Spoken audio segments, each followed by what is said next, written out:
ఏపీలో ఎన్నికల నోటిఫికేషన్ విడుదల కావటానికి ఇంకా కొన్ని రోజుల సమయమే ఉంది. కానీ రాష్ట్రంలో పరిస్థితి మాత్రం ఎన్నికలు రేపే జరగనున్నాయా అన్నట్టు పరిస్థితి ఉంది. అయితే రాబోయే ఎన్నికలు ముగ్గురు రాజకీయ భవిష్యత్తును నిర్ణయించనున్నాయి. ఎవరా ముగ్గురు?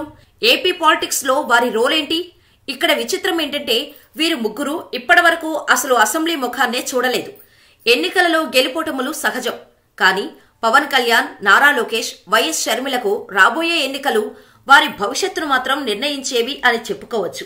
ఏపీలో రాబోయే ఎన్నికలు రెండు ప్రధాన పార్టీలకు ఎంత ఇంపార్టెంటో మనందరికీ తెలుసు. వారితో పాటు ఈ ముగ్గురికి కూడా అంతే కీలకం అని చెప్పుకోవచ్చు. ఏమాత్రం ఎన్నికలలో ఫలితాలు అటు ఇటుగా వచ్చినా వీరి ముగ్గురి రాజకీయ భవిష్యత్తు అగమ్య గోచరంగా మారే అవకాశం ఉంది. ఇక పవన్, లోకేష్ ను తీసుకుంటే వీరిద్దరూ 2019 ఎన్నికల్లో పోటీ చేసి ఓటమి పాలయ్యారు. పవన్ భీమవరం, గాజువాకలలో పోటీ చేసి ఓడితే లోకేష్ మంగళగిరిలో ఓటమి చేశారు. ఈసారి ఎన్నికల్లో మంగళగిరి నుంచి మరోసారి పోటీ చేయాలని లోకేష్ తన రాజకీయ అదృష్టాన్ని పరీక్షించుకుంటున్నారు. 2014కు ముందు లోకేష్ పార్టీ బ్యాక్ ఆఫీసులో పనిచేశారు. ప్రత్యక్ష రాజకీయాల్లోకి రాలేదు. 2014లో పోటీ చేయకుండానే మంత్రి అయ్యారు. ఎమ్మెల్సీగా మారి మంత్రి అయిన లోకేష్ 2019 ఎన్నికల్లో మంగళగిరి నుంచి పోటీ చేసి ఓటమి పాలయ్యారు. దీంతో ఆయన ఈసారి ఎమ్మెల్యేగా గెలవడమే కాదు, నాయకత్వానికి కూడా ఈ ఎన్నిక పరీక్ష. ఎందుకంటే ఆయన యువగలం పేరుతో ఏడాదికి పైగా పాదయాత్ర చేశారు. గతంలో పాదయాత్రలు చేసిన వైఎస్ఆర్, చంద్రబాబు, జగన్లు తమ పార్టీలను అధికారంలోకి తీసుకువస్తే ఈయన పాదయాత్ర అధికారంలోకి తేలేకపోయిందన్న అపవాదును ఎదుర్కోవాల్సి ఉంటుంది. టీడీపీ భవనేత లోకేష్ కు ఈ ఎన్నికలు కీలకం. ఒకవేళ అధికారంలోకి రాకపోతే లోకేష్ ను నాయకులు నమ్మే పరిస్థితి ఉండదు. గెలిస్తే మాత్రం తన పాదయాత్ర గెలిపించిందని చెప్పుకునే వీలుంటుంది. పవన్ విషయానికి వస్తే ఆయన పార్టీ పెట్టి 10 ఏళ్లవుతుంది. ఇప్పటికీ 2 ఎన్నికల్లో పోటీ చేసినట్టవుతోంది. 2 సార్లు కూటములతోనే ఆయన బరిలోకి దిగినట్టు. 2014లో ఆయన పోటీ చేయకుండా టీడీపీ కూటమికి మద్దతివ్వటంతో అది గెలిచిందని ఆయన భావిస్తుంటారు. అది భ్రమ లేదా నిజమా అన్నది ఇప్పుడు తేలనుంది. 2019 ఎన్నికల్లో ఆయన బీఎస్పీ, కమ్యూనిస్టులతో కలిసి పోటీ చేసినా 1 సీటును మాత్రమే గెలుచుకున్నారు. ఆయన పోటీ చేసిన 2 చోట్ల ఓటమి పాలయ్యారు. దీంతో రెండోసారి 2024లో టీడీపీతో కలిసి ఎన్నికల బరిలోకి దిగుతున్నారు. ఇప్పుడు అధికారంలోకి వస్తే ఓకే, కానీ అది జరగకుంటే మాత్రం ప్యాకప్ అని అనాల్సిందే. ఎందుకంటే పవన్ ని అటు అభిమానులు, ఇటు సొంత సామాజిక వర్గము నమ్మడం లేదనే అనుకోవచ్చు. ఎందుకంటే కాపు సామాజిక వర్గాన్ని సొంత సామాజిక వర్గ నేతలే పవన్ ని నమ్మలేని వ్యక్తిని ప్రజలు గెలిపించేందుకు ఇష్టపడటం లేదని సుస్పష్టమవుతోంది. రాజకీయాలను శాసించేది వీరే అన్న ఓ నమ్మకం ఉంది. అందుకే పవన్ కు ఈ ఎన్నిక కీలకమని స్పష్టంగా చెప్పొచ్చు.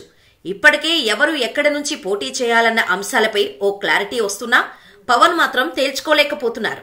పవన్ అసలు ఎక్కడి నుంచి పోటీ చేస్తారో తెలీదు. అయితే ఆయన ఈసారి ఖచ్చితంగా గెలవాలి.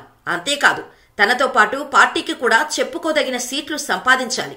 అప్పుడే జనసేనకు పవన్ రాజకీయ భవిష్యత్తుకు గ్యారంటీ ఉంటుంది అని అంటున్నారు. మరొకవైపు పవన్ కు ప్రత్యేకంగా బలమున్న కాపు సామాజిక వర్గ ఓట్లపై జనసేన పూర్తిగా ఆధారపడిందన్న అతిశయోక్తి కాదు. అలా అని ఆ ఒక్క వర్గం ఓట్లే పవన్ కు సరిపోతాయా అంటే ఆ సమాధానం జనసేన నేతలకందరికీ తెలుసు. ఈ పరిస్థితుల్లో అన్ని వర్గాలను ఒప్పిస్తూ, అన్ని సామాజిక వర్గాలను కలుపుకుంటూ జనసేన ఎమ్మెల్యే అభ్యర్థులను ఇప్పటి నుంచే ముందుకు కదలాలి. కానీ పవన్ ఆ దిశగా అడుగు వేయటం లేదు. ఇప్పటికే ఆయన ఎంపిక చేసుకున్న నియోజకవర్గాలకు ఇన్ఛార్జీలను ప్రకటించేసి వారిని కూడా వారాహి వాహనం ఎక్కి పవన్ ప్రసంగించాలి. ఆ అభ్యర్థిని బలపరచమని ప్రజలను వేడుకోవాలి. కానీ పవన్ ఆ దిశగా అడుగులు వేయడం లేదు. మరోసారి వారాహి యాత్ర ఉంటుంది.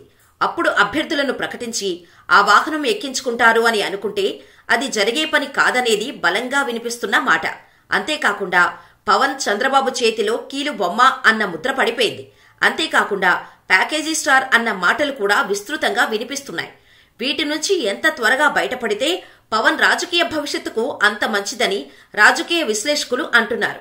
అలాగే నారా లోకేష్ కూడా ఈసారి గెలిచి టీడీపీలో కీలక పాత్ర పోషిస్తేనే ఆయన రాజకీయం నిలుస్తుంది, ఒక గాటిన పడుతుంది. చంద్రబాబు వారసత్వం సాఫీగా ఆయనకు అందుతుంది. ఇక వైఎస్ షర్మిల విషయానికి వస్తే ఆమె అన్నచాటు చెల్లెలుగా రాజకీయాల్లోకి వచ్చి 2019 దాకా ప్రచారం చేశారు. ఆ తర్వాత అంటే 2021లో తెలంగాణలో సొంత పార్టీ పెట్టారు.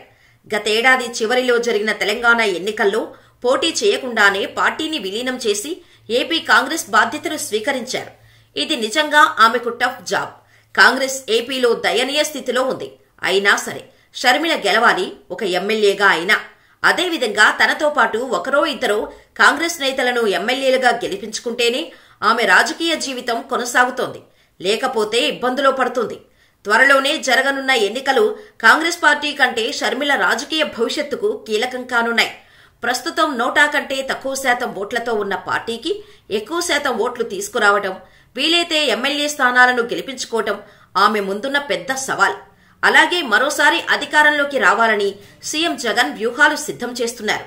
దీంతో ఆయనకు కూడా ఈ ఎన్నికలు ప్రెస్టేజ్గా మారాయి. మొత్తానికి అన్నా చెల్లెల మధ్య సవాళ్లు, రాజకీయాలు తెలుగు రాష్ట్రాల్లోనే తొలిసారి కావడం విశేషం.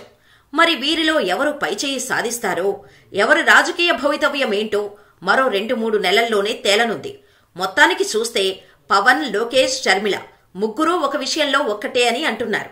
తొలిసారి ఈ ముగ్గురు అసెంబ్లీలో అడుగు పెడతారా లేదా అన్నది వేచి చూడాలి.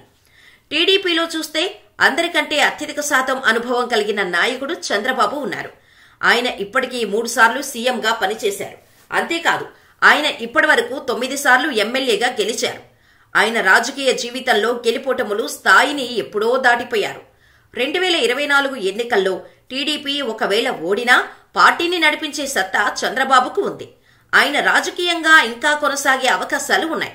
సీఎం జగన్ విషయం తీసుకుంటే ఆయన రాజకీయ జీవితం అచ్చంగా 15 ఏళ్లు. ఆయన 2 సార్లు ఎంపీగా గెలిచారు, 2 సార్లు ఎమ్మెల్యేగా గెలిచారు, ప్రతిపక్ష నేతగా పనిచేశారు, సీఎంగా ఉన్నారు. రేపటి ఎన్నికల్లో జగన్ గెలిస్తే ఓకే, లేక ఓడితే ఆయన మరింత ధీటుగా పార్టీని నడుపుతారు. 2029ని టార్గెట్గా చేసుకుని దూసుకువస్తారు. ఆయన కూడా గెలుపోటముల స్థాయిని దాటేశారు. పవన్, లోకేష్, వైఎస్ షర్మిల విషయంలో ఇది పూర్తిగా విరుద్ధం. పార్టీలకు అధినేతలుగా ఉన్న వీరు ఈ ఎన్నికలోనైనా గెలిస్తే సరే, లేకపోతే ఇక మొత్తం ప్యాక్ చేసి అంతా పక్కన పెట్టేయాల్సి వస్తుంది. మరి ప్రజలు వీరి మాటలు నమ్మి వీరికి ఓట్లు వేస్తారా లేదా అన్నది వేచి చూడాలి.